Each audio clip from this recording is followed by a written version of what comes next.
ఈ వారం ధ్యానం చేయడం ప్రయత్నం. ఇక్కడ పెళ్లి కుమారుడు ఉన్నారు. ఆయన్ని ఎదుర్కొంటే ఆయనతో పాటు కలిసి ఆ పెళ్లి విందులోకి వెళ్ళిపోవడం, ఇది అక్కడ ఉన్నటువంటి ఉపమానం. ఈ ఉపమానంలో ఒక 10 మంది బ్యాచ్ని ఎన్నుకున్నారు. దీంట్లో 10 మంది బ్యాచ్ని ఎన్నుకుంటే ఈ 10 మంది బ్యాచ్లో 2 రకాలైనటువంటి కన్యకలు బయలుదేరి వచ్చారు. ఒకళ్ళు బుద్ధి గల వాళ్ళు, 2 బుద్ధి లేని. ఇలా 2 బ్యాచ్లు ఉన్నారు. వీళ్ళు ఇద్దరి గురించి ఆలోచించేటప్పుడు మళ్ళీ ఒకసారి మత్తయి సువార్తలో వెళ్ళి మనం 7వ అధ్యాయంలో 24-25లో ఒక విషయాన్ని, 26-27లో ఇంకొక విషయాన్ని కూడా మనం ఆలోచిద్దాం. అక్కడే ఉందంటే అక్కడ కూడా 2 రకాల పీపుల్ ఉన్నారు. ఒకళ్ళు ఇద్దరు కూడా ఇల్లు కట్టడానికే వచ్చారు. ఒక ఆయన ఏం చేశాడంటే బండ మీద కట్టేశాడు ఇల్లు. ఇంకొక ఆయన ఏంటంటే ఇసుకలో కట్టాడు ఇంకొక ఆయన. ఇప్పుడు ఈ ఇద్దరు ఒకేలాంటి సమస్యలు ఎదుర్కొన్నారు. వాళ్ళు ఏంటో సమస్యలు? ఇద్దరికి వానలు వచ్చాయి, ఇద్దరికి వరదలు వచ్చాయి, ఇద్దరు ఇంటి మీద గాలి విసిరి కొట్టింది. ఇంటి ఎవరైతే బండ మీద కట్టారో వాళ్ళు స్టాండర్డ్ ఉన్నారు, ఎవరైతే ఇసుకలో కట్టారో వాళ్ళు. మళ్ళీ ఒకసారి మనం వెనక్కి వెళ్ళిపోదాం. 10 మంది కన్యకలు ఉన్నారు. 10 మంది కన్యకలు 2 గ్రూపులుగా ఉన్నారు. ఒకళ్ళేమో బీ రెడీ ఉన్నారు, అంటే పూర్తి స్థాయిలో సిద్ధంగా ఉండి ఉన్నారు. ఏం చేశారు వాళ్ళు? పెళ్లి కుమారుడిని ఎదుర్కోవడానికి దివిటీలు తెచ్చుకున్నారు, సిద్ధంలో ఆయిల్ కూడా తెచ్చుకున్నారు. 2వ బ్యాచ్ ఉన్నారు. వాళ్ళు దివిటీలు అయితే తెచ్చుకున్నారు కానీ సిద్ధంలో ఆయిల్ ఉందో లేదో చూసుకోలేదు. ఇలా 2 బ్యాచ్లు ఉన్నాయి. ఈ 2 బ్యాచ్లు ఉంటే మొదటి బ్యాచ్ పెళ్లి కుమారుడితో కలిసి విందులోకి వెళ్ళిపోయారు. 2వ బ్యాచ్ బయట నిలబడి తర్వాత వచ్చి తలుపు కొడుతున్నారు. అయ్యా తలుపు దిమాకు. ఈ బ్యాచ్లు ఈ రెండింటిని గురించి ఇలా ఆలోచిస్తూ ఉన్నప్పుడు నేను ఇంకొక 3వ బ్యాచ్ గురించి ఆలోచిస్తాను. నేను 103వ కీర్తన చూస్తాను. నేను మొదటి 2 వచనం. అక్కడ ఒక మనిషి ఉన్నారు, అక్కడ ఒక వ్యక్తి ఉన్నారు. ఆ వ్యక్తి ఏం చేస్తున్నాడో, తన ప్రాణంతో ఏం చెప్తున్నాడో చూస్తున్నాడు. నా ప్రాణమా యెహోవాను సన్నిధించుము, నా అంతరంగంలో ఉన్నటువంటి సమస్తమా ఆయన పరిశుద్ధ నామమును సన్నిధించుము. నా ప్రాణమా యెహోవాను సన్నిధించుము, ఆయన చేసిన ఉపకారములలో దేన్ని కూడా నువ్వు మర్చిపోవద్దు అని. అంటే ఎక్కడ చూసినా సరే ఈ ఆలోచనలన్నింటినీ క్రోడీకరిస్తున్నప్పుడు 2 రకాలైనటువంటి పీపుల్ గురించి ఆలోచించాల్సిన అవసరం ఏర్పడుతుంది నాకు. ఇప్పుడు ఇక్కడ ఉన్నటువంటి ఈ వర్గం ఏం చేస్తున్నారంటే, యెహోవా నా ప్రాణమా యెహోవాను సన్నిధించు, నా అంతరంగంలో ఉన్నటువంటి సమస్తమా ఆయన పరిశుద్ధ నామమును సన్నిధించు, ఆయన చేసిన మేలులలో ఏది మరవద్దు. నేను ఇంక మళ్ళీ ఒకసారి లూకా సువార్త 12వ అధ్యాయంలో వెళ్ళి 19వ వచనంలో చూస్తాను. ఇక్కడ ఇంకొక వ్యక్తిని చూస్తాను నేను. లూకా సువార్త 12వ అధ్యాయం 19వ వచనం. అక్కడ ఒక ధనవంతుడు ఉన్నాడు. ఆ ధనవంతుడు ఏం చేస్తున్నాడంటే తన ప్రాణంతో చెప్పుకుంటున్నాడు. ఏం చెప్పుకుంటున్నాడు? ఇందాక ఒక ఆయన ఉన్నాడు. ఆయన తన ప్రాణంతో ఏం చెప్పాడంటే, నువ్వు at any cost, at any time, at every moment నువ్వేం చేయాలంటే యెహోవాను మాత్రమే, అనగా దేవుణ్ణి మాత్రమే సన్నుతించు, దేవుని మాత్రమే స్తుతించు, ఆయన చేసిన ఏ మేలును నువ్వు మరవద్దు అని చెప్పారు.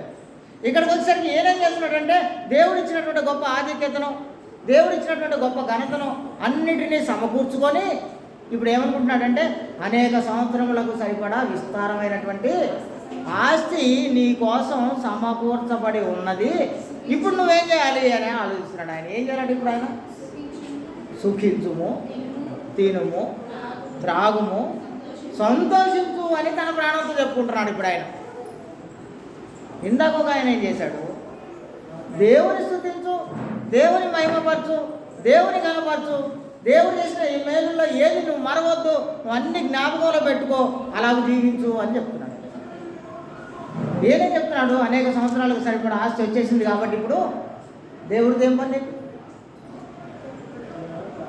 తినాలి, తాగాలి, సుఖించాలి, ఆనందించాలి, సంతోషించాలి, బి ఎంజాయ్ ఉన్నాయి కాబట్టి ఆయన చెప్తున్నాడు ఆయన చేసిన ఉపకారములలో దేనిని కూడా నువ్వు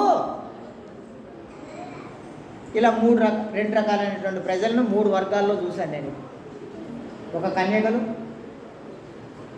ఆ తర్వాత ఇల్లు కట్టుకున్నటువంటి ఇంటి యజమానులు, ఆ తర్వాత ఇక్కడ తన ప్రాణంతో ఇన్నర్ ఫీలింగ్తో జీవిస్తున్నటువంటి 2 మనుషుల గురించి చూస్తున్నాను నేను. ఎందుకు ఇలా వర్గాలుగా చూడాల్సి వస్తుందంటే, ఆ బుద్ధి లేని కన్యలు వచ్చేసి తర్వాత డోర్ కొడుతున్నారు. ఇప్పుడు డోర్ కొడుతుంటే ఆయన ఏమంటున్నారు లోపల ఉంది, మీరు ఎక్కడి వారో, అయ్యా మాకు తలుపుది అంటే వాళ్ళని ఏమంటున్నాడంటే ఆయన, నాకు మీరెవరో. అదేంటి తాగి సార్ అలా అన్నాడు, ఏంటి ఆయన పెళ్లి కుమారుడు అలా అన్నాడే. ఆ పెళ్లి కుమారుడిని ఎదుర్కోవడానికి కదా 10 మందిని రెడీ చేశారు కదా, రెడీ చేయలేదా? మరి ఆ ఊర్లో 10 మందే ఉన్నారా ఆడపిల్లలు, ఇంకెవరు లేరా? 100 మంది ఆడపిల్లల మధ్యలో నుంచి ఒక 10 మందిని ఏర్పాటు చేశారు పెళ్లి కొడుకుని ఎదుర్కోవడానికి. మరి అప్పుడు ఆ 10 మంది పేర్లు పెళ్లి కొడుకు తెలియదా ఏంటి? తెలీదా? 10 మందిని ఏర్పాటు చేసుకొని ముందే పెళ్లి కుదిరినప్పుడే ఆ 10 మందిని చేసి మీరు అందరు కలిసి పెళ్లి కొడుకుని ఎదుర్కోవాలని ఒక లిస్ట్ రాసి లిస్ట్ అవుట్ చేసి అందరికీ చెప్పారు. ఇప్పుడు ఆ పేర్లు ఏదో పెట్టుకున్నాడు, తెలీదా? మరి ఎందుకు ఎక్కడి వారో నాకు తెలియదు అన్నాడు. సరే, దీని గురించి మనం ఆలోచించే ముందు నేను ఇంకొంచెం ముందుకు వెళ్ళి ఒకసారి నేను ఇంకొక విషయాన్ని ఆలోచిస్తాను. మత్తయి సువార్త 10వ అధ్యాయంలో 32, 33 వచనాలు చూస్తాను నేను. మత్తయి సువార్త 10వ అధ్యాయంలో 32, 33 వచనాలు.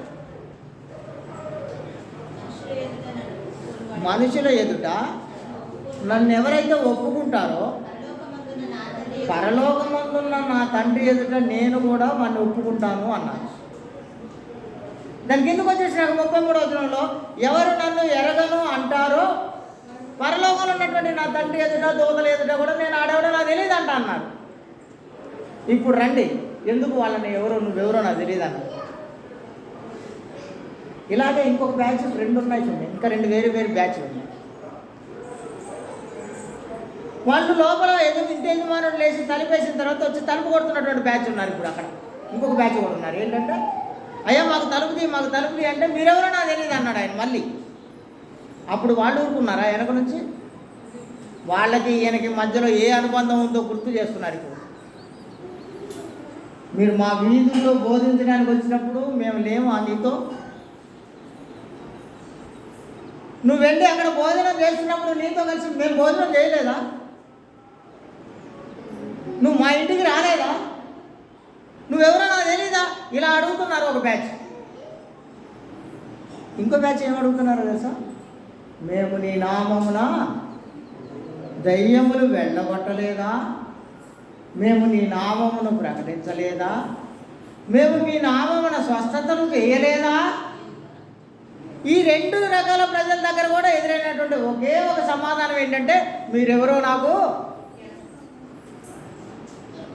తెలియదు అంటున్నారు. బుద్ధి గల కన్యల దగ్గర, బుద్ధి లేని కన్యల దగ్గర కూడా అదే ప్రశ్న ఎదురైంది, మీరెవరో నాకు తెలియదు. ఇక్కడికి వచ్చేసినాక ఇక్కడ కూడా ఇదే వాళ్ళు అడిగిన ప్రశ్నకు అదే సమాధానం వచ్చింది. ఏంటంటే మీరెవరు నాకు. తర్వాత ఇంకొక మాట అక్కడ వాడబడింది, ఏంటంటే అక్రమము చేయువార్లారా అనే పదం వాడబడింది. మరి అక్రమము అంటే ఏంటి? అసలు క్రమం ఏంటి? క్రమం కానిదేంటి? రైట్, ఒకసారి నేను మళ్ళీ వెళ్ళి బుద్ధి గల కన్యలు, బుద్ధి లేని కన్యల దగ్గరికి రండి.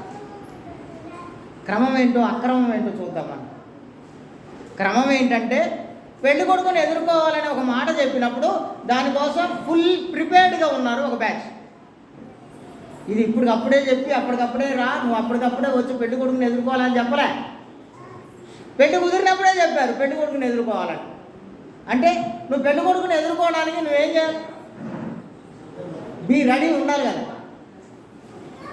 ఇప్పుడు మన ఇంట్లో ఒక ఫంక్షన్ ఉందో లేదా మన ఇంట్లో ఒక పెళ్ళి ఉంది అనుకుంటాం, మనం ఏం చేస్తాం? ఆయనకి చాలా రోజులు ఉందిగా, పెళ్లి రోజు రాదా అని అనుకుంటామా? రేవతి, మన ఇంట్లో ఒక అకేషన్ ఉంది, లేదా ఒక పెళ్ళి ఉంది, లేదంటే ఇంకొక కార్యక్రమం ఉంది, లేదా ఇంకొకటి ఉంది, మనం ఆ రోజు రెడీ అవుతామా? ఒక నెల రోజుల ముందు నుంచి వారం వచ్చేసరికల్లా 2 వారాలు వచ్చేసరికి పూర్తి స్థాయిలో, ఆ రోజు వచ్చేసరికి ఏం పనులు పెట్టుకోకుండా ఉండాలని రెడీ అయిపోతాం. అవునా కదా? మరి ఇప్పుడు పెళ్లి కుమారుని ఎదుర్కోవాలా అంటే వాడి దీపాలు అనగా వాడి దివిటీని ఎందుకు వెలగలే? దీపాలు వెలిగించి దివిటీలు వెలిగించి పెళ్లి కుమారుని దేశపోవడమేగా నీ డ్యూటీ. నీకు ఇవ్వబడిన బాధ్యత అదే కదా. మరి నీ దివిటీ ఎందుకు వెలగట్లేదు అసలు? ఆలోచించండి ఒకసారి, ఎందుకు వెలగట్లేదు నీకు? ఎందుకంటే నీవు లిస్టులో నా పేరుంది, నేను ఎట్టయినా పెళ్లి కొడుకుతో వెళ్ళి లోపల విందు భోజనానికి పోతా, నాకేం తిరుగులేదు, పేరు రాయటమే గొప్ప నాది. కానీ దివిటీ వెళ్ళగలేకపోయేసరికి ఇప్పుడు ఏం జరిగిందంటే పక్కన చున్నుగారి దగ్గర పోయారు, ప్లీజ్ రా మాయగా కొంచెం నూనె పోయి, అయ్యో దావి సార్ కొంచెం నూనె పోయండి ప్లీజ్, కొంచెం పోయండి. అప్పుడు జున్నుగాడు కానీ దావి సార్ కానీ ఏ సమాధానం చెప్తున్నారు తెలుసా వాళ్ళకు? ఉన్నది మాకు సరిపోయింది, ఉన్నది ఇఫ్ ఒకవేళ నీకు ఇస్తే నువ్వు సగం లాగిపోవడమే, నేను సగం లాగిపోవడమే, నువ్వు లోపల పోవు నేను లోపల పోవు, ఎందుకు వచ్చిన బాధ? కుదరదు. ఇప్పుడు నువ్వేం చేయాలంటే పక్కన ఉన్నటువంటి కొట్లో వెళ్ళి పోయి వచ్చేసరికి లోపల పోవడం అయిపోయింది, తలిపేయడం అయిపోయింది. ఇప్పుడు ఎందుకు క్రమం లేనిది అని తనం వచ్చిందాడు? అక్రమము అంటే ఏంటి? క్రమము లేనిది అక్రమం. ఇప్పుడు బుద్ధిగల కన్యలు క్రమంగా ఉన్నారంటే అర్థం ఏంటి? వాళ్ళు సిద్ధపడి ఉన్నారు కనుక, ఆ రోజు ఏం చేయాలో దానికోసం ముందే రెడీ అయి ఉన్నారు కనుక వాళ్ళు వెళ్ళిపోగలిగారు దాంట్లో. ఇప్పుడు వీళ్ళు హ్యాపీగా అందరు నిద్రైపోతున్నారు సుమి, అందరూ నిద్రైపోతున్నారు, 10 మంది కూడా అక్కడ నిద్రైపోతున్నారు. ఎందుకు? పెళ్లి కొడుకు రావడం లేట్ అయింది కదా. ఇప్పుడు నిద్రలో ఉన్నప్పుడు సడన్గా శబ్దం వచ్చింది, ఏంటంటే పెళ్లి కుమారుడు వచ్చాడు. రావడం అంటే ఉట్టిగా ఉరికి పొరికి మీద పోవటమేనా? ఆయన దివిడి వెలిగించుకొని ఆ కాగడ పట్టుకొని పోయి పెళ్లి కుమారుడు తీసుకొని రావడం. దీని గురించి ఒక చిన్న ఎగ్జాంపుల్ చెప్తాను. సత్యానందయ్య గారికి గుర్తుండే ఉండదు, మరి అత్తమ్మ లాంటి వాడికి అయితే బాగా తెలుసు, మా మరియమ్మ గారు వాళ్ళు. ఒకనొక రోజుల్లో కరెంట్ ఉండేది కాదు ఇక్కడ. ఇలాంటిది ఏదైనా అకేషన్ జరిగితే ఏం చేస్తుండేవాళ్ళు అంటే కాగడాలు పట్టుకొని తిరుగుతుండేవాళ్ళు పెళ్ళిళ్ళు. ఏదైనా మూమెంట్లో కృష్ణన్ లాంటి వాళ్ళకి తెలుసు అసలు, కాగడాలు పట్టుకొని తిరుగుతుండేవాళ్ళు వెలుగు కోసం. ఆ తర్వాత కొద్దిగా కాలం గడిచిపోయిన తర్వాత ఏమైందంటే బెటర్ లైట్లు వచ్చినాయి. ఇప్పుడు ఆ బెటర్ లైట్లు ఏం చేశారంటే మొత్తం కృష్ణాలు పోసి గాలి కొట్టి దాన్ని వెలిగించి, ఫిల్మెంట్ ఉండేది, అది గట్టిగా ఊపితే ఊడిపోయే ఫిల్మెంట్ ఉండేది అప్పుడు.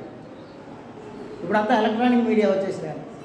అప్పుడు అటు కొట్టి తల మీద పెట్టేవాడికి, ఒకటి తల మీద పెట్టి వాడిని తిప్పుతుండేవాళ్ళు. అక్కడ మీకు అర్థం కావడం కోసం ఈ ఎగ్జాంపుల్ చెప్తున్నా అంతే. నేను కాగడాలకు వెలిగించుకొని తిరుగుతుండేవాళ్ళు, ఆ తర్వాత బెటర్ లైట్లు నెత్తిమే పెట్టుకుని తిరుగుతుండేవాళ్ళు. ఇప్పుడంటే ఎక్కడ పడితే అక్కడ ఫ్లడ్ లైట్లు పెట్టుకుని తిరుగుతున్నారు.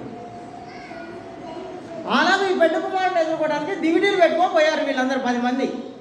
దివిటీ ఎలగాలంటే ఖచ్చితంగా నూనె ఉండాల్సిందే.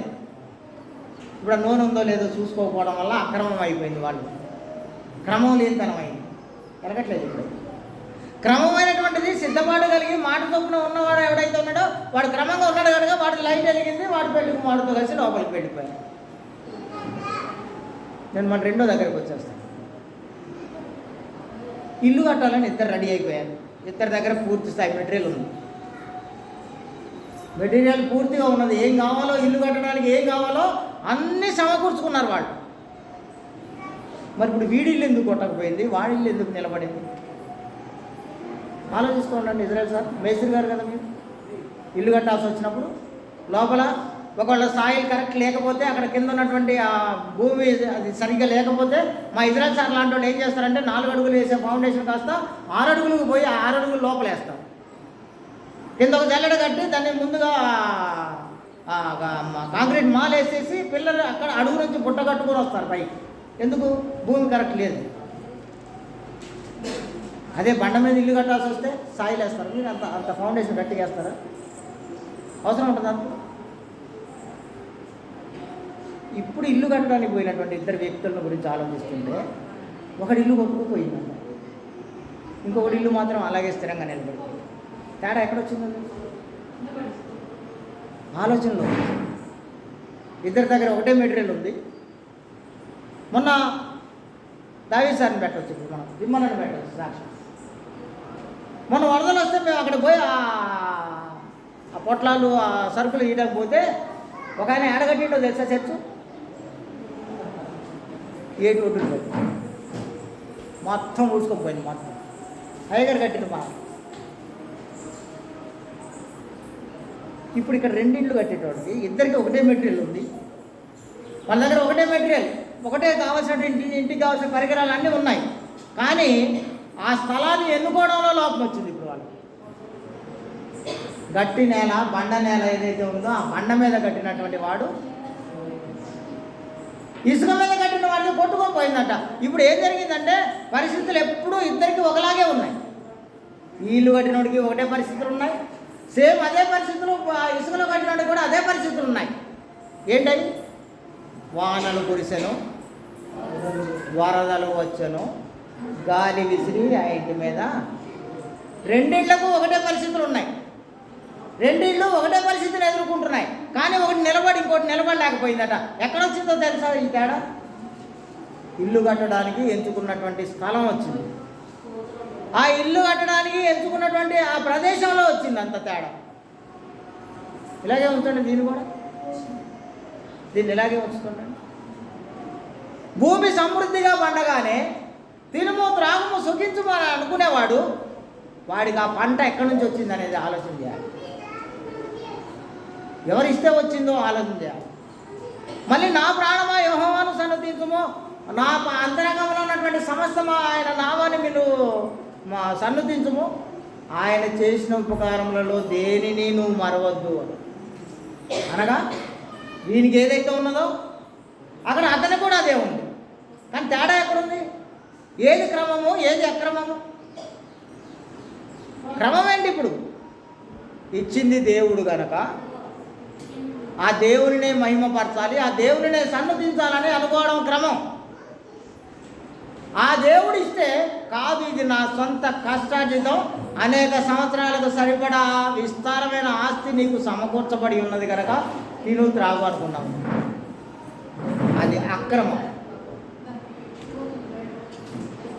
నేను ఇదే ఆలోచిస్తుంటాను, ప్రతిసారి ఇదే ఆలోచిస్తాను. యేసుప్రభు అడిగినటువంటి ఒక ప్రశ్న దగ్గరికి వెళ్ళిపోదాం మనందరం కలిసి. యేసుప్రభు అడిగారు ప్రశ్న ఇప్పుడు అందరినీ. ఆ రోజుల్లో అక్కడ ఉన్నటువంటి వాళ్ళనే కాదు, ఈ రోజు ఇక్కడ కూర్చున్నటువంటి మనందరినీ కూడా అడిగారు. ఆయన ఒకటే ప్రశ్న అడిగారు. ఏం ప్రశ్న అడిగారు అంటే, లూకా సువార్తలోకి వచ్చేయండి 6వ అధ్యాయంలో. లూకా సువార్త 6వ అధ్యాయం 46వ వచనం చూడండి. ఇప్పుడు యేసుప్రభు ఏం ప్రశ్న అడిగారు అందరినీ? మనందరినీ ఏం ప్రశ్న అడుగుతున్నాడు ఆయన? 6వ అధ్యాయం 46వ వచనం. నేను చెప్పినట్టు మీరు చేయటం మానేసి ప్రభువా ప్రభువా అని నన్ను పిలవటం ఎందుకు అని అడిగారు. నువ్వు ఎందుకు నన్ను ప్రభువా ప్రభువా అని నా వెంబడబడి నువ్వు రావడం వల్ల ఏంటి లాభం? మరి ఎప్పుడు లాభం అంట? ఆయన చెప్పింది చెప్పినట్టు చేయటంలో ఉంది లాభం. నేను చెప్పింది మీరు చేయటం మానేసి ప్రభువా ప్రభువా అని నా దగ్గరకు వస్తున్నారే. 21వ వచనంలో ఏముందో తెలుసా? అక్కడ వెనకొస్తే మత్తయి సువార్త 7వ అధ్యాయం 21లో ప్రభువా ప్రభువా అని పిలుచు ప్రతి వాడు పరలోక రాజ్యంలో ప్రవేశింపడు, కానీ పరలోకమందున్న నా తండ్రి చిత్తము చేయువాడే దాంట్లో ప్రవేశిస్తాడని చెప్పాడు ఆయన. మరి ఇది మానేసాం మనం. అసలు యాక్చువల్గా ఏంటంటే ఇది మానేసాం మనం. ఇది మానేసి మనం అనొద్దులే. కానీ బైబిల్ ఎలాంటి పదం రాసిందంటే అందరిని గురించి, ఇలా ఉన్న వాళ్ళందరిని గురించి. మత్తయి సువార్త 15వ అధ్యాయం 7-8 వచ్చింది, 7 నుంచి 9 వరకు. మత్తయి సువార్త 15వ అధ్యాయం. నేను చెప్పిన మాటలు చొప్పున చేయకుండా ప్రభువా ప్రభువా అని మీరు వచ్చి నా దగ్గర అనడం ఎందుకు అని అన్నారు. వీళ్ళు ఎవరంటే తెలుసా? ఎందుకు వీళ్ళు అలా ఉన్నారో తెలుసా? దానికంటే పైన ఇంకో మాట చూసి ఏమంట? వేషాలు వేస్తున్నారు. వేషధారణ అంటే ఏంటో తెలుసా? అసలు ఒరిజినల్ ఒకటి ఉంటే దానికి బయట రంగులు దుద్ది లేనిపోని అన్ని దానికి అద్ది వేషం వేయడం. అసలు లోపల వేరే. చిన్న ఎగ్జాంపుల్ చెప్పను, చిన్న ఎగ్జాంపుల్. మనకందరికీ బాగా సీనియర్ యాక్టర్లు ఉన్నారు, ఒకరు బాలకృష్ణ అని, ఒకరు చిరంజీవి అని. వాళ్ళు ఎలా ఉంటారో తెలుసా బయట వస్తే? కానీ అదే సినిమాల్లో వస్తే ఎలా ఉంటారు? దాన్నే వేషధారణ అంటే. అసలు వయసు కనబడకుండా వెంట్రుకలన్నిటికీ కలర్ వేసుకోవడం, ముఖం మీద అన్ని ప్యాచ్లు ఉన్నాయి అన్నిటికీ దానికి ఆ కలర్ వేసుకోవడం. 80 సంవత్సరాల వయసు ఉన్నవాడు 15-16 సంవత్సరాల అమ్మాయిని హీరోయిన్గా పట్టుకొచ్చేసి ఆమెతో కలిసి ఎగరటం. ఆయనకి ఎగరటం కూడా రాదు మరి, అయినా సరే దీన్ని ఏమన్నారంటే వేషధారణ. ఇప్పుడు ఈ బుద్ధి లేని కన్యాకుల గురించి కావచ్చు, లేదా ఇసుక మీద ఇల్లు కట్టిన వాడు కావచ్చు, లేదా నీ నామంలో మేము దెయ్యంలో వెళ్ళగొట్టలేదా, నీ నామంలో మేము స్వస్థత చేయలేదా, నీ నామాన్ని మేము ప్రకటించలేదా అనేవాళ్ళు కావచ్చు. అయ్యా నువ్వు మా వీధుల్లో నువ్వు ప్రకటిస్తున్నప్పుడు నీ అమ్మటి మేము లేమా, నువ్వు మా వీధిలో తిన్నప్పుడు తాగినప్పుడు నీ పక్కన మేము లేమా అనేవాళ్ళు కావచ్చు. ఇంకా కొంచెం ముందుకు పోతే నా ప్రాణమా తినుము త్రాగుము సుఖించుము అనేవాళ్ళు కావచ్చు. వీళ్ళందరి మెంటాలిటీ ఎలా ఉందంట తెలుసా? వేషధారణ. కాబట్టి వీళ్ళు ఏం చేస్తున్నారు? కొంచెం ముందుకు వెళ్ళి చదవండి ఏముందో. వేషధారులారా, ఈ ప్రజలు అనగా ఈ గ్రూప్ ఆఫ్ పీపుల్, ఈ టైప్ ఆఫ్ పీపుల్ ఎవరైతే ఉన్నారో వాళ్ళు తమ పెదవులతో నన్ను ఘనపరచుదురు కానీ వారి హృదయము నాకు. నేను ఎవరిని తప్పు పట్టించు. కొత్త సంవత్సరం వచ్చేస్తుంది కదా, మీ అందరూ కొత్తగా రూపాంతరం చెందాలని కోరుకుంటున్నాను నేను. మీరు విశ్వాసాల్లో మరి ఎక్కువగా బలపడాలని కోరుకుంటున్నాను నేను. అయిపోయి 24 సంవత్సరాలు గడిచిపోయాయి, కొత్త సంవత్సరం వచ్చి కూడా 2000 సంవత్సరం వచ్చినాక 24 సంవత్సరాలు కూడా అయ్యేపోయాయి. ఇంకా నువ్వు చిన్న గొర్రె పిల్లవేనా? నువ్వు ఎప్పుడు పెరిగి పెద్దగా ఈ కోతకొచ్చేది ఎప్పుడు మరి? ఈ పెదవులు, నీ పెదవులు, వీరి పెదవులు ఇలాగంటూ ఎప్పుడైతే మనం ఒక 2 వర్గాలుగా డిస్క్రైబ్ చేసి ఉంచామో ఈ 2వ వర్గం గురించి మాట్లాడుతున్నారు ఇప్పుడు ఆయన. వాళ్ళు ఎవరన్నారు? వేషధారులు అన్నారు. ఈ వేషధారులు ఏం చేస్తున్నారట? పైపైన పెదాలతోనే దేవుణ్ణి గణపరుస్తున్నారట. పైపైన అంతే, పైపైన. సపోజ్ నేనే ఉన్నా అనుకున్నా, మంచిగా ప్రేయర్ రాగానే మంచిగా గంజి పెట్టినటువంటి తెల్ల సొక్క మంచి ఇస్త్రీ వేసుకుని ప్యాంట్ వేసుకొని సాక్స్లు వేసుకొని మంచిగా పెట్టుకొని వస్తాను. ఇప్పుడు నేను బయటికి కనపడడానికి దావీదు సార్ వాళ్ళకి ఎలా కనపడుతున్నానంటే అమ్మో అయ్యగారు, కానీ లోపల నేను ఎలా ఉన్నానంటే ఒక మేడి పండు. ఇప్పుడు ఏంటి లాభం? నేను ఇలాంటి వేషధారణ చేయడం వల్ల ఏంటి లాభం? వేషధారణ నన్ను పరలోకం తీసుకెళ్తున్నా. ఈ ప్రజలు తమ పెదవులతో కేవలం పెదాల నుంచి మాట్లాడుతున్నారు అంతే. లోపల ఉండాల్సిందంతా ఏముందంటే లోపల దేవునికి దూరమైనటువంటి హృదయం ఉందంట వాళ్ళ. దేవునికి చదవండి తర్వాత ఏముంది? మనుషులు కల్పించిన పద్ధతులు దైవోపదేశాలని బోధించుతూ వీళ్ళందరినీ ఆయన వ్యర్థంగా, చాలా వ్యర్థంగానే, చాలా. ఇప్పుడు ఏంటంటే ఇలాంటివన్నీ తీసుకొచ్చి మనం చెప్తే ఏమనుకుంటారు తెలుసా బయట? ఎంత ఖచ్చితంగా ఉండేటోడు ఎవడుంటాడా? ఎవడుంటాడా ఎంత ఖచ్చితంగా? వాడు ఉన్నాడా? వీడు ఉన్నాడా? వాడు ఉన్నాడా? నేను ఎందుకు ఉండాలి అసలు? వాడు ఎవడు లేడు కానీ నేనే ఉండాలనా? కానీ ఒక విషయం ఏముందంటే అందరు నరకానికి పోతారు, నువ్వు పోతావా అని మనం ఒక ప్రశ్న ఇస్తాం. అలా ఉండేవాడు అందరు నరకానికి పోతారు, నువ్వు కూడా వాడితో కలిసి పోతావా? వాడు దుర్మార్గుడు కనుక నువ్వు దుర్మార్గుడిలా ఉండాలనుకున్నావు, వాడు అబద్ధకుడు కనుక నువ్వు అబద్ధాలు ఆడాలనుకుంటున్నావు, వాడు మోసగాడు కనుక నువ్వు మోసగాడిలానే ఉండాలనుకుంటున్నావు. ఎవడున్నాడా ఇవాళ రేపు నీతిగా అని అనుకుంటున్నావు. మరి వాడు నరకానికి పోతే నువ్వు పోతావా? ఈ ప్రశ్న ఏకనే వాళ్ళ కడుపులో రెడీమేడ్ సమాధానం ఉంటుంది. నువ్వు పోయి చూసి వచ్చినవా? పరలోకం ఉంది నరకం ఉందని నువ్వు చూసి వచ్చినవా అంటారు నన్ను. నేనేమంటాను, నా దగ్గర అద్భుతమైన సమాధానం రెడీ ఉంటుంది ఎప్పుడు. ఏంటో తెలుసా? పరలోకం నుండి దిగి వచ్చిన ఒక ఆయన చెప్పాడు కనుక నేను నీకు చెప్తున్నా అంట. పరలోకం నుండి దిగొచ్చాడు ఒక ఆయన.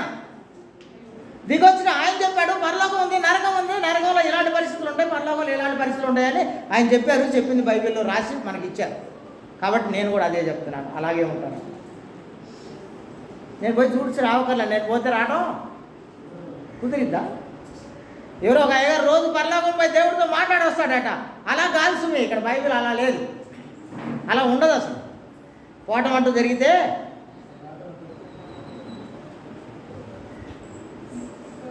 అతను మళ్ళీ ఎల్లప్పుడూ తన ఇంటిని, నేను అదేగా చెప్పిన మన మీకు యోగు గ్రంథంలో, అసలు నివాస స్థలాన్ని అతను మళ్ళీ ఎరగడు. ఆ నివాస స్థలం కూడా అతన్ని గుర్తించదు అసలు. ఒకసారి ఇక్కడ నుంచి రిలేషన్ తెగిపోయిన తర్వాత కుదరదు. ఇదే కదా దావీదు వాళ్ళ అబ్బాయి చనిపోయినప్పుడు ఆయన లేచి స్నానం చేసి ఆ శవం అక్కడ ఉండగానే దేవాలయానికి పోయి ప్రార్థన చేసి వచ్చి అన్నం పెట్టండి అంటున్నాడు. అప్పుడు వాళ్ళందరూ చూసి వీడికి మధ్య చెల్లించింది, ఈయన మెంటల్ వచ్చేసింది, ఈయనకు పిచ్చెక్కింది ఆయనకు అనుకుంటున్నారు. అప్పుడు ఆయన చెప్పినటువంటి అద్భుతమైనటువంటి వాళ్ళందరికీ సమాధానం ఏంటంటే, ఇప్పుడు నేను ఏడ్చి వారం రోజులు ఎందుకు ఉపవాసం ఉండి ఏడ్చాను అంటే, ఏదో విధంగా బిడ్డను తిరిగి దేవుడు బతికించి నాకు ఇస్తారని ఉన్నాయా నేను. ఇప్పుడు వాడు చచ్చిపోయాడు, నేను ఎందుకు ఉపవాసం ఉండాలి? ఇప్పుడు ఏదో ఒక రోజు నేను వాడి దగ్గరికి పోవటమే కానీ మళ్ళీ వాడిని నా దగ్గరికి తెచ్చుకోవటం. నేను అదే చెప్తున్నాను మీ అందరికీ. పైనుండి దిగొచ్చిన ఆయన ఒక ఆయన చెప్పాడు, అక్కడ ఇలా ఉంటుంది, ఇక్కడ ఇలా ఉంటుందని. నువ్వు నమ్మాల్సిందే. యేసుక్రీస్తుని నువ్వు నమ్ముతున్నావా? నిజంగా నమ్ముతున్నావా? వేషధారణతో పెదాలతో నమ్ముతున్నావా? లోపల హృదయంలో కూడా నువ్వు ఆయన నమ్ముతున్నావా? నువ్వు నమ్మినట్లయితే పరలోకం ఉంది, నరకం ఉందని ఆయన చెప్పింది కూడా నువ్వు నమ్మవలసిన వాడు. ఇవాళ రేపు ఎవడు నీతిమంతుడైన క్వశ్చన్ వేసేటప్పుడు నీలో నీ నీతి ఎంత ఉందో నువ్వు ప్రశ్న వేసుకోవాలి.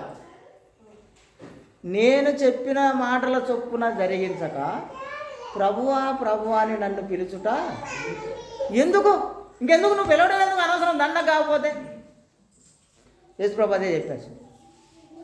అందుకే ఆయన ఏం చెప్పారంటే సుమి, యెషయా గ్రంథం ఒకసారి చూద్దాం మనం. మొదటి అధ్యాయం,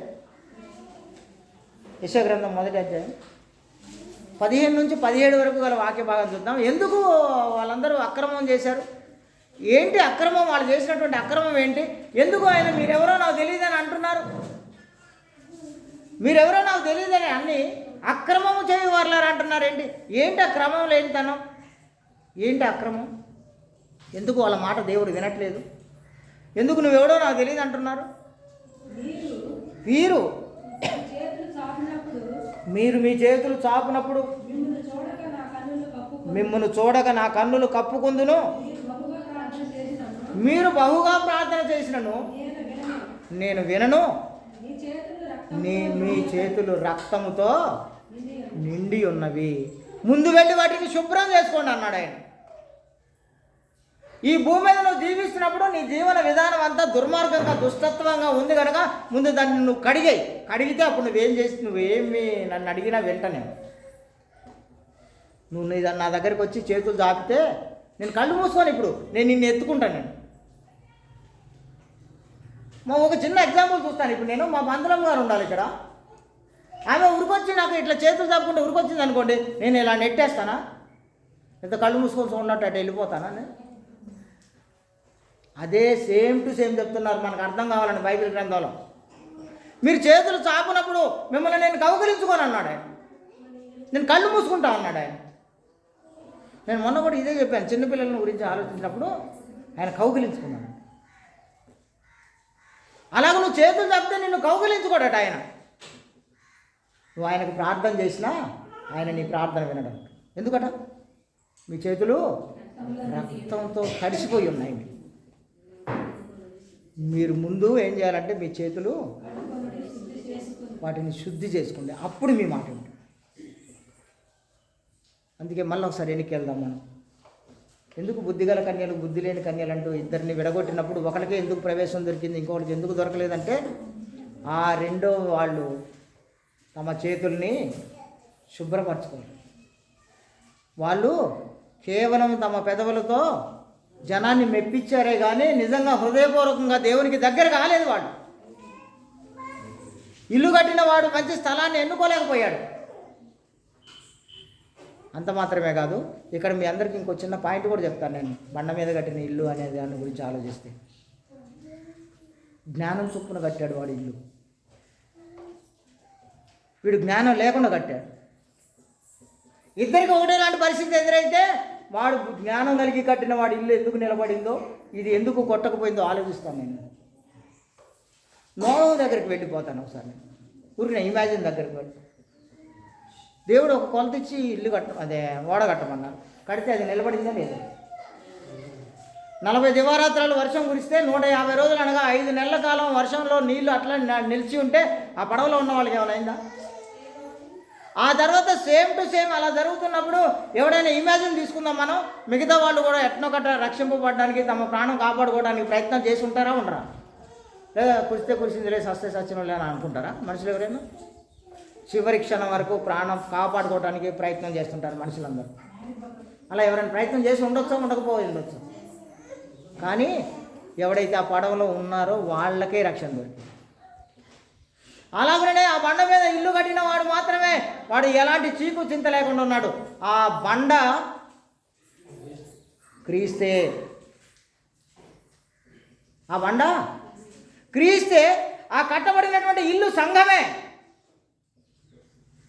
అది క్రీస్తు సంఘమే. అందుకే వానలు వచ్చినా, వరదలు వచ్చినా, తుఫాన్లు వచ్చి గాలి దాని మీద ఇసిరి కొట్టినా కూడా దానికి ఏం కాలేదు. నువ్వు క్రీస్తు సంఘంలో ఉంటే, నువ్వు క్రీస్తు సంఘ సభ్యుడివే అయి ఉంటే నిన్ను ఎవడు ఏమీ చేయలేదు. కానీ అదే వాడు తప్పు నడిచి తప్పు స్థలాన్ని ఎన్నుకోవడం వల్ల అదే ఖర్చు అయిపోయింది, అదే జీవితం అయిపోయింది, అదే డబ్బులు ఇవ్వడం అయిపోయింది. అన్నీ అవే అయినా కూడా వర్షాలు రాగానే, తుఫాన్ రాగానే కొట్టుకొని పోయిందంట. దేవుడు మీ అందరినీ దీవించి ఆశీర్వదించాలని కోరుకుంటున్నాను నేను. మీరు కేవలం పెదాలతో దేవుణ్ణి మహిమపరిచి గణపరిచే వారిగా ఉండొద్దు అసలు. ఎందుకంటే హృదయాంతరంగాలు ఎరిగినటువంటి దేవుడు ఉన్నారు మన దేవుడు. ఆయన కనుదృష్టికి మరువైనటువంటి అంశం ఏమీ లేదు భూమి మీద. నువ్వు అనుకుంటూ ఉండవచ్చేమో కానీ నువ్వు అనుకున్నదంతా తప్పు. ఆయన అనుకునేదే కరెక్ట్. నేను అందుకే మీ అందరికీ ఎప్పుడు ఒకటే మాట, నా దగ్గర ఒక స్టాండర్డ్ ఉంది. ఏంటంటే ఆ పక్కన ఉన్న వాళ్ళు ఏమనుకుంటారో, ఈ పక్కన ఉన్న వాళ్ళు ఏమనుకుంటారో కాదు. నీ గురించి వాళ్ళు ఏమనుకుంటారో, నీ గురించి వీళ్ళు ఏమనుకుంటారో, నీ బంధువులు ఏమనుకుంటారో, నీ అక్కలు ఏమనుకుంటారో, నీ చెల్లెలు ఏమనుకుంటారో, నీ తమ్ముళ్ళు ఏమనుకుంటారో, మీ అమ్మ నాన్న నీ గురించి ఏమనుకుంటారో అని నువ్వు అనుకుంటే అది తప్పే. నీ గురించి నీ దేవుడు ఏమనుకుంటున్నారో కావాలి. నీ గురించి నీ ప్రభువు, నీ రక్షకుడు ఏమనుకుంటున్నాడో కావాలి. ఎందుకంటే నీకు పరలోకం ఇచ్చేది వాళ్ళే. నీకు పరలోకం ఇవ్వాలన్నా వెలుగుటకు సూర్యుడైనను చంద్రుడైనను అక్కర్లేని ఒక మహా గొప్ప పట్టణాన్ని మీకు ఇవ్వాల్సిందన్నా వాళ్ళిద్దరే. అంతేగాని మీరు మీ బంధువులు ఏమని అనుకుంటారేమని వాళ్ళ కోసం, చుట్టాలు ఏమనుకుంటారని వాళ్ళ కోసం, మీ స్నేహితులు ఏమనుకుంటారని వాళ్ళ కోసం మీరు మీ పద్ధతులు అలవాట్లన్నిటినీ మార్చేసుకొని కేవలం పెదాలతో మా దేవుని మహిమపరిచేవారిగా ఒకవేళ మీరు ఉంటే మార్చేద్దాం రండి. ఇప్పుడు కొత్త సంవత్సరానికి అడుగు పెట్టేటప్పుడే మనం కొత్త మనసుతో పోదాం ముందుకి. నాకు నా పరలోకమే కావాలనే ఒక గొప్ప లక్ష్యంతో ముందు కొనసాగుదాం రండి. మనం అందరం కలిసి ముందుకు వెళ్ళాల్సిన అవసరం ఉంది. ఇది కేవలం ఎలా సాధ్యమైందంటే బండ మీద కట్టిన ఇంట్లో నువ్వు ఉంటేనే సాధ్యం. అది ఆ బండ మీద కట్టినటువంటి ఇల్లు పేరే క్రీస్తు సంఘం. అది ఆ క్రీస్తు సంఘంలో నువ్వు సభ్యుడిగా ఉంటేనే, నువ్వు క్రైస్తవుడు అయితేనే. క్రైస్తవుడు అంటే ఒకసారి ఆలోచించండి. క్రైస్తవుడు అంటే ఎవరు? క్రీస్తుని పోలి నడిచిన వారు, క్రీస్తు చెప్పిన మాటల చొప్పున జీవించిన వాడు, క్రీస్తుని మాదిరిగా తీసుకొని క్రీస్తు ఎలా జీవించారో భూమి మీద నువ్వు అలా జీవించిన వాడే క్రైస్తవుడు. ఇంకేమనుందా? ఏం లేదు. రండి ఇప్పుడు యోహాను సువార్త 10వ అధ్యాయం వెళ్ళిపోదామని. 27వ వచనం. యోహాను సువార్త 10వ అధ్యాయం 27వ వచనం. నా గొర్రెలు నా స్వరము వినును. ఇది ఒక అద్భుతమైనటువంటి స్టేట్మెంట్ చూడండి. నా గొర్రెలు నా స్వరము వినును, నా గొర్రెల కొరకు నేను ప్రాణం పెడతా అన్నాడు ఆయన. ఇప్పుడు ప్రశ్న ఎదుర్కోండి, మీరు యేసు గొర్రెలేనా? ఈ ప్రశ్న ఎదుర్కోవాల్సింది. నేను బన్నుకు ట్రాన్స్ఫర్ చేస్తాను, లేటుకు వచ్చాడు కాబట్టి. బన్ను, నువ్వు యేసు గొర్రెవేనా? నిజమా అబద్ధమా? నువ్వు ప్రభువా ప్రభువా అని నన్ను పిలుచుడే ఎందుకు? నేను చెప్పిన మాటలు చొప్పున నువ్వు జీవించడం మానేసి నువ్వు ప్రభువా ప్రభువా అనడం ఎందుకు అనే క్వశ్చన్ వచ్చింది. అప్పటికి నువ్వు రాలేదు మరి, నువ్వు అది వినడానికి. కానీ ఇప్పుడు ఈ క్వశ్చన్ ఎదుర్కోవడానికి మాత్రం ఉన్నావు నా ఎదురుగా. నువ్వు యేసు గొర్రెవేనా? ఒకవేళ నువ్వు యేసు గొర్రెవే అయితే నా గొర్రెలు నా స్వరం వింటాయని ఆయన చాలా ధైర్యంగా సాక్ష్యం చెప్పాడు. ఒకవేళ నువ్వు నిజంగానే యేసు గొర్రెవే అయితే యేసు మాటల చొప్పున జీవించబద్ధుడవై ఉన్నావు. యేసు జీవించిన జీవన విధానం చొప్పున నువ్వు ఈ భూమి మీద జీవించబద్ధుడవై ఉన్నావు. యేసుక్రీస్తు నీ కొరకు పడినటువంటి శ్రమకు తగినటువంటి ప్రతిఫలం నువ్వు పొందేవాడిగా ఉంటావు. యేసుక్రీస్తు ముళ్ళ కిరీటం పెట్టుకున్నప్పుడు ఆ ముళ్ళ కిరీటంలో అనుభవించినటువంటి బాధకు వచ్చినటువంటి ప్రతిఫలమైనటువంటి ఆ పరలోకాన్ని నువ్వు సాధించుకుంటావు. మీ అందరికీ ఇదే విషయం ఏంటంటే ప్రభువా ప్రభువా అని ఏంటి లాభం? ఏంటి లాభం మీరు అలా పిలవడం వల్ల? ఆయన చెప్పింది చేస్తేనే. నేను మళ్ళీ ఒక విషయం చెప్తాను. నేను వాటికి నా దగ్గర ఉన్న అద్భుతమైనటువంటి కాన్సెప్ట్ ఇదే. ఊరికనే ఇప్పుడే మా మందలమ్మ గారు ఏడుస్తున్నారు, బయట తీసుకుపోయారు. వాళ్ళ నాన్నగారు గద్దిస్తున్నారు, వాళ్ళ అమ్మగారు బయట తీసుకుపోతున్నారు. ఎందుకు? వాళ్ళ బిడ్డ మీద వాళ్ళకు ఉన్నటువంటి ప్రేమ.